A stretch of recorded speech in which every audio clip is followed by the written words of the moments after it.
Yeah, nature is a true source of inspiration for me. Not that I necessarily go out there with a magnifying glass and look at the leaves it's just, I always work more with the mood that I get when I walk around here and into the mountains and all that.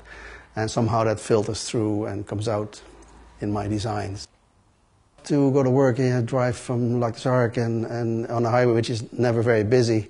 Plus, I drive past my favorite mountain, which is Mount Lougheed, and I can sort of see him sit there and everything around it, and that sort of somehow often sets the day for me. If it's all clouded in, and it's going to be a different day. If it's all bright sunshine, I feel the energy of the mountains just literally rush into me, honestly, and then I know it's going to be a great day.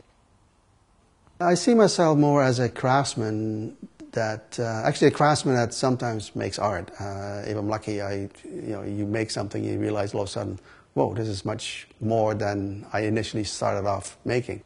But it doesn't happen all the time. It depends very much too on the person that sits across from me and the feedback I get from them. I like that personal connection with people. I can find out where they're coming from and what's important to them. Because what I often make is things that are quite emotional, wedding bands, engagement rings, anniversary gifts, Christmas gifts even. And I try to put as much of those emotions into the ring or whatever I'm making for them. So the piece becomes something special. And that's what jewelry should be in my eyes. Yes, I have two sons, Oscar and Lucas. They're 23 and 26, so they're men now. And they are both now industrial designers. And it's very nice to see them going into a design profession as well. It's the best thing I ever did was have those two boys, yes. Never mind the jewelry. Those two boys, that's it. People say, well, you work in very small quarters, and is that confining?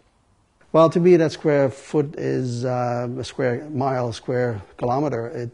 I don't see it as a confining small thing. I just make miniature sculptures, basically.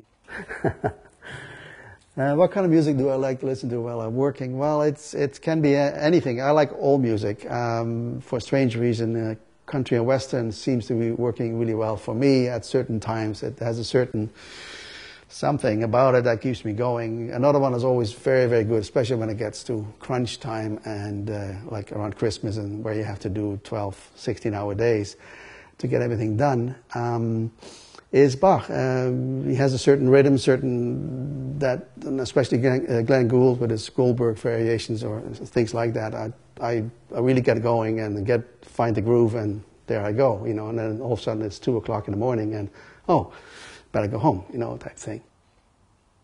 It's a very labor-intensive job, and you spend way more hours on it than you actually can charge for. And then even then, I don't charge very much. It's sort of equivalent to a mechanic or a plumber, the hourly wage. But I have a lot of fun, and I'm getting older, and a lot of people my age are not happy with what they're doing. They just can't wait for it until they retire. I'm not that way at all. I can see myself go till I drop, basically, I think, and enjoying it.